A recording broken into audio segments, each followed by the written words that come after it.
Ontem esteve aqui Ciro Gomes, do PDT, hoje é a vez de Jair Bolsonaro, do PSL, como dissemos. Amanhã, Geraldo Alckmin, do PSDB, e na quinta-feira, Marina Silva, da Rede. Nas entrevistas, nós abordamos os temas que marcam cada uma das candidaturas, questionamos assuntos polêmicos e tratamos da viabilidade de alguns pontos dos programas de governo. Na semana de 17 a 21 de setembro, os candidatos mais bem pontuados pela pesquisa Ibope ou Datafolha, mais recente da ocasião, também vão estar no Jornal da Globo. O tempo total desta entrevista é de 27 minutos e não pode ser ultrapassado porque foi esse o tempo dado ao candidato Ciro Gomes na entrevista de ontem. Ao fim, o candidato terá mais 1 minuto para dizer que Brasil que ele quer para o futuro. E o tempo começa a ser contado a partir de agora. Candidato Jair Bolsonaro, bem-vindo mais uma vez. Nós vamos começar a entrevista falando sobre o velho e o novo na política. O senhor está no seu 7º mandato, são 27 anos. Por que é que o senhor se apresenta como o novo, contra tudo que está aí, se o senhor e a sua família, como tantas outras famílias de políticos, fizeram da política uma profissão, vamos dizer assim? O senhor vive da política e vive para a política, como outras famílias fizeram o mesmo, e o senhor as critica muito duramente.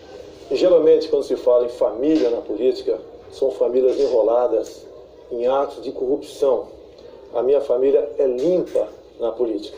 Sempre integrei o baixo clero em Brasília. Se tivesse, na forma de fazer política, ocupado altos postos, com toda certeza eu estaria envolvido na Lava Jato hoje em dia. Então mantive a minha linha em Brasília. Inclusive, citado no mensalão por Joaquim Barbosa como o único deputado da base aliada que não foi comprado pelo PT. Citado por Alberto Youssef como um dos 3 deputados do PP que não buscou dinheiro na Petrobras. E também, na questão da JBS Friboi, fui o único deputado que recebeu do partido dinheiro oriundo da JBS Friboi e devolveu para o partido. Então, eu estou lá na política há muito tempo, tenho 17 anos de exército brasileiro e mantive a minha linha. E ser honesto, Bonner, não é virtude, é obrigação. Mas eu vou tentar explicar aqui a questão que eu estou colocando. É que tudo que o senhor tem, em termos de patrimônio, o senhor conquistou com seus salários de parlamentar, tá certo? O senhor declarou à Justiça Eleitoral um patrimônio em torno de 2 milhões de reais. Sim. Isso coloca o senhor num grupo muito reduzido de brasileiros, né? 0,2% da população brasileira. Portanto, ao longo de 27 anos, o que aconteceu foi que o senhor fez da política uma profissão. A questão é, o que é que o diferencia de tantos outros políticos que trilharam o mesmo caminho? Bona, nunca recebi dinheiro de empresa nenhuma para a campanha.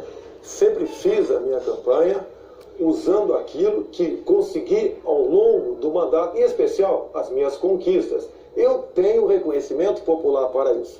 Muitas vezes, inclusive no passado, sequer em televisão, no horário eleitoral gratuito, eu aparecia. Então eu fiz um trabalho, no meu entender, reconhecido pelo povo como muito bom. Se não aprovei muitos projetos, também evitei que péssimos projetos fossem avante em Brasília. E, por tabela, elegi os meus filhos, um federal em São Paulo, um vereador no Rio e outro estadual no Rio de Janeiro. Ninguém é obrigado a votar nos meus filhos, eles acreditam em mim. Mas falando nessa questão, candidato, Sim. que ele mencionou, que a gente está falando de práticas novas na política que o senhor diz tanto defender, né? O senhor dispensou o auxílio moradia, mesmo tendo um apartamento em Brasília em março desse ano. Sim. O senhor já tinha dito que isso não é legal e de fato não é. Mas o que há de novo num candidato que defende a moralidade no uso do dinheiro público, mas que só volta atrás quando é cobrado? Não, eu fui para um apartamento novo agora porque eu precisava de um espaço maior. O meu apartamento tinha 70 metros quadrados. Tinha despesas também. Agora, vão me desqualificar por ter recebido o auxílio moradia, que é legal, como a pejotização de vocês também é legal? O senhor está falando das práticas novas na política que o senhor defende. Não, eu não tenho, olha, nunca tive um cargo no governo. Nunca tive um secretário de município indicado por mim, do Estado, nada. Eu sempre fui um parlamentar preocupado com o meu mandato e o meu voto é algo sagrado. O meu voto é a marca do meu trabalho e respeito para com a população. Mas nessa questão do auxílio moradia, se todos fazem assim, o senhor faz como todos fazem, o que é de novo nisso? Olha só, eu estava num cubículo em Brasília. Todo o recurso que eu recebo em Brasília é para manutenção do meu mandato. Era para pagar também o IPTU daquele imóvel, era para pagar o condomínio, ficava quase no 0 a 0. Meu apartamento está à venda, quem quiser comprar, está à disposição. E agora estou morando no funcional. É tal negócio. A forma de você receber por PJ também é legal. Está na lei. Eu não estou criticando isso aí. Vamos falar de economia, candidato? É um tema caríssimo aos brasileiros, importantíssimo nesse momento. Só vai querer falar de economia, esse safado. O senhor diz, com sinceridade até, que o senhor não entende de economia, e quem vai cuidar desse assunto no seu governo, no caso eleito, será Paulo Guedes, o economista. Opa, bom, não fica nervoso não. A questão é, em nenhuma democracia do mundo há notícia de um candidato a chefe de Estado que, com tamanha antecedência, ao longo de uma campanha eleitoral, já tenha delegado tamanho poder a um futuro subordinado. O que é que o senhor diria a um eleitor que esteja preocupado com a possibilidade de o senhor se tornar um refém de um subordinado tão poderoso em quem o eleitor nem vai votar? Primeiro, o Lula, que não entendia de economia, teve um ministro da mesma médico. Dilma Rousseff, que entendia de economia, levou o Brasil ao caos. Eu parto do princípio, você tem que confiar nos homens e nas mulheres. Eu às vezes me pergunto, o que o senhor Paulo Guedes viu em mim? Ele já me respondeu, vi sinceridade e vi confiança. Eu tenho que confiar nele, como tenho que confiar no meu ministro da Justiça, o da Defesa, o da Agronomia, entre outros. E olha só, Boni, pode ter certeza, eu sou o único desses que estão aí com chance de chegar que vai ter isenção para escolher os seus ministros. Não vai pedir bênção e nem vai estar preso a indicações políticas, que os ministros geralmente trabalham para os seus partidos políticos. Então tem essa independência. E o Paulo Guedes é um economista reconhecido dentro e fora do Brasil. O senhor tem repetido inúmeras vezes que Paulo Guedes vai permanecer com o senhor até o fim. Já foi questionado sobre isso, mas e se os senhores brigarem? Não tem briga, ele vai ficar. No entanto, existe um conceito de gestão que diz o seguinte: não se deve contratar ninguém que depois não possa ser demitido. E o senhor sabe que é impossível o senhor garantir que o subordinado vá acompanhá-lo até o fim do seu mandato. É uma garantia que o senhor não tem como oferecer, candidato. Então, a questão que eu gostaria de propor é a seguinte: digamos que Paulo Guedes um dia entre no seu gabinete como presidente da República e diga assim, sei lá, como ministro, ele diga assim, ó, presidente, ou o senhor faz isso, isso e isso, ou eu vou pegar o meu boné e vou me embora. O que o senhor faria numa situação como essa com o Paulo Guedes? O senhor deixaria ele ir embora e aí o senhor descumpriria essa promessa de mantê-lo até o fim? Ou o senhor obedeceria à exigência feita por ele? É bom, né? É quase igual um casamento. Eu estou namorando o Paulo Guedes há algum tempo e ele a mim também. Nós, Boni, somos separados. Até o momento da nossa separação, nós não pensamos numa mulher reserva para isso. Se isso vier a acontecer, por vontade dele ou por uma vontade minha, paciência. O que eu tenho de Paulo Guedes até o momento é de uma fidelidade, de um compromisso enorme para com o futuro do Brasil. Tenho certeza, acredito nas propostas dele e ele vai implementar. Se não vai implementar todas, é porque temos, sim, um filtro chamado Câmara e Senado. Nem tudo o que ele quer ou o que eu quero podemos aprovar, porque passa pelo Parlamento brasileiro. O senhor está, então, agora admitindo que existe essa possibilidade de Paulo Guedes, em algum momento, se descasar do senhor, para usar uma comparação do senhor. Paulo Guedes, Boni, quando nós nos casamos, né, eu com a minha esposa e você com a sua, nós juramos fidelidade eterna. E aconteceu um problema no meio do caminho, que não cabe a ninguém discutir esse assunto.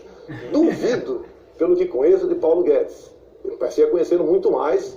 Depois comecei a conversar com ele, esse descasamento esse divórcio venha a acontecer. O único que substituiu nessa história sou eu, que daí troca todo o ministério.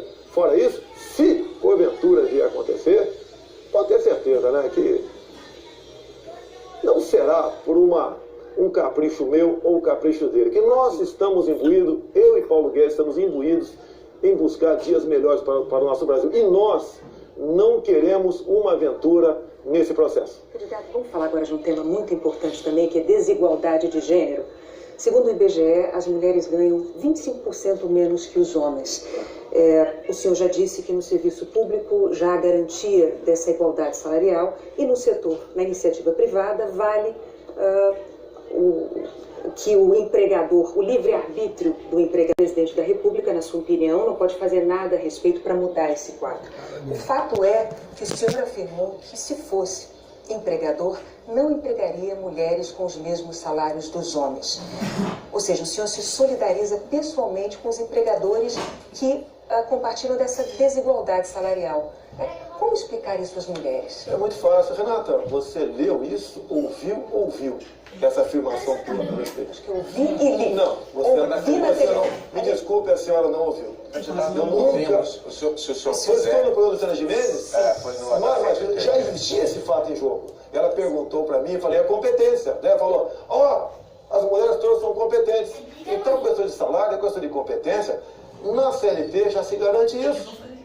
O salário compatível, desde que não haja mais de 2 anos de tempo de serviço a mais entre outros. Nós sabemos que na prática existe desigualdade salarial entre homens e mulheres, porque o IBGE mostra que as mulheres ganham 25% a menos que homens. Eu gostaria só de saber, o senhor eleito presidente da República, o senhor candidato à presidência, que políticas o senhor deve fazer para evitar essa desigualdade? Por que o Ministério Público do Trabalho não age no tocante a isso aí?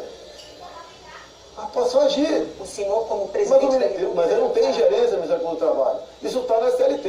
É só as mulheres denunciarem, o MP do Trabalho vai estar na casa do assunto. O senhor sabe que o Estado ele tem mecanismos para estimular a iniciativa privada para que não cometa esse tipo de desigualdade salarial. O senhor, como candidato à presidência da República, não vai fazer nada para... Ou melhor, como presidente da República, o senhor não fará nada para evitar... Mas é lógico que faria, mas estou falando que o Ministério do Trabalho pode ser questionado. Eu estou vendo aqui uma senhora e um senhor, eu não sei ao certo, mas com toda certeza há uma diferença salarial aqui. Parece que é muito mal para ele, porque para a senhora são cargos semelhantes, são iguais. Candidato, deixa eu só, desculpe, até eu vou interromper vocês dois. Eu poderia até como cidadã, e como qualquer cidadão brasileiro, fazer questionamentos sobre os seus proventos, porque o senhor é um funcionário público, deputado há 27 anos, e eu, como contribuinte, ajudo a pagar o seu salário. O meu salário não diz respeito a ninguém. E eu posso garantir ao senhor, como mulher, que eu jamais aceitaria receber um salário menor de um homem que exercesse as mesmas funções e atribuições que eu. Mas agora eu vou devolver a palavra ao senhor, se eu continuar... Pode ter certeza, né? Você vive em grande parte aqui de recursos da União. São bilhões que recebem o Sistema Globo de recursos da propaganda oficial do governo. São concessões. Mas vamos lá. Não pregue em mim essa pecha que eu defendo isso, porque se eu tivesse defendido um dia, teria um discurso meu na Câmara. Tá? Nunca teve um discurso, teria um projeto meu da Câmara nesse sentido. Não existe. Esse rótulo foi pregado em mim em 2010, mais ou menos, 2012, quando eu dei uma entrevista para o jornal Zero Hora de Porto Alegre. Eu estudei e falei por que mulher ganha menos do que homem, de acordo com estudos, inclusive do IBGE. O senhor tem então algum projeto nesse sentido, se for eleito? Já está na CLT. A CLT já garante o salário igual para as mesmas funções para uma mulher. Não tem que discutir. E se a lei não está sendo cumprida, né? Quando uma lei não é cumprida, a quem compete resolver? É a Justiça, é o Ministério Público do Trabalho. Candidato, vamos falar de emprego, então, vamos seguindo falando de emprego, é um tema importantíssimo também neste momento. O senhor tem dito que para ter mais emprego é preciso ter menos direitos trabalhistas. Eu pediria ao senhor que explicasse, no governo Bolsonaro, quais direitos trabalhistas os brasileiros deixarão de ter? Faltou um pedacinho antes. Eu tenho falado em todas as reuniões que eu faço, há quase 4 anos, em palestras pelo Brasil, que a classe empregadora, são os comerciantes, são os industriais, os empresários, têm dito o seguinte, eles têm dito o seguinte, um dia o trabalhador vai ter que decidir, menos direito de emprego ou todos os direitos de desemprego. Por que isso? O senhor verbaliza o que dizem os empregadores na condição de candidato a presidente. Eu tenho falado para eles, você tem que demonstrar isso. Mas quais são os direitos trabalhistas que o senhor, como presidente, tiraria? Esses direitos estão previstos no artigo 7º da Constituição, cláusulas pétreas. Nenhum pode ser tirado. Nenhum pode ser tirado. Nós temos que fazer, aí parte por parte do Executivo, nós temos que desonerar a folha de pagamento, nós temos que desburocratizar, nós temos que desregulamentar muita coisa, evitar que para se abrir uma empresa leve em média aí 100 dias no Brasil. E isso nós temos que fazer para ajudar. Tem emprego no Brasil. Porque, Boni, você não consegue no Brasil. Eu estou tentando extrair do senhor uma informação objetiva com o seguinte propósito. Não seria mais correto antes da eleição, o eleitor saber, o trabalhador saber, de que tipo de direito o senhor está disposto a tirar, que tipo de direito o senhor está disposto a suprimir uma vez eleito, para não ter uma surpresa depois. Quem porventura tira direito não vai ser o chefe do executivo, vai ser a Câmara e Senado. Só vai propor no Congresso? Só se você tiver uma nova Assembleia Nacional Constituinte. E se você instaurar uma nova Assembleia Nacional Constituinte, a gente não sabe o que vai acontecer dentro do parlamento. Você perde o controle daquilo lá. Agora, isso é uma realidade. Você não consegue produzir um prego no Brasil e botar de forma competitiva no Paraguai. E mais ainda, uma grande verdade, o salário hoje é muito para quem paga e pouco para quem recebe. Vamos partir dessa premissa para buscar a solução do problema. E não jogue a responsabilidade em cima de um candidato à presidência por essa quantidade de problemas que nós temos no Brasil. É que o candidato disse que é preciso ter menos direitos trabalhistas para ter mais emprego. Mas eu vou seguir ainda na questão dos direitos trabalhistas. Isso não tem verbalizado, candidato, mas vamos lá. Aparentemente o senhor concorda com isso. Ainda na questão dos direitos trabalhistas, o Brasil assistiu à aprovação da PEC dos domésticos. E a PEC dos domésticos dignificou a profissão aí de milhões de trabalhadores brasileiros, né? Deu a eles direitos que até então não tinham. No entanto, o senhor votou contrariamente à PEC dos domésticos. Eu lhe pergunto, por que é que o senhor considera que esses milhões de cidadãos trabalhadores brasileiros não teriam direito não mereceriam esses direitos conquistados? Não é o senhor que votou contra, eu fui o único a votar contra, em 2 turnos, então não houve erro da minha parte. Foi para proteger. O que eu defendia são os meus direitos, mas de forma gradativa.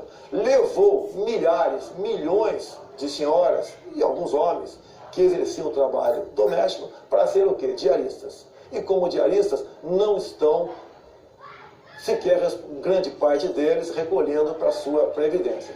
Então tem que ser devagar. Muita gente teve que demitir porque não teria como pagar. Muitas mulheres perderam o emprego exatamente pelo excesso desse direito. Essa foi a minha intenção. Os números recentes do IBGE a respeito disso não atestam com tamanha clareza o que o senhor está dizendo, candidato. Mas, para a gente também não ficar só num assunto, diria o seguinte, o eleitor deve entender, então, que para o senhor não tem saída. Ou não tem direito, ou não tem emprego. Porque tal a gente aprovar todo o direito trabalhista para os militares das Forças Armadas. Você seria favorável?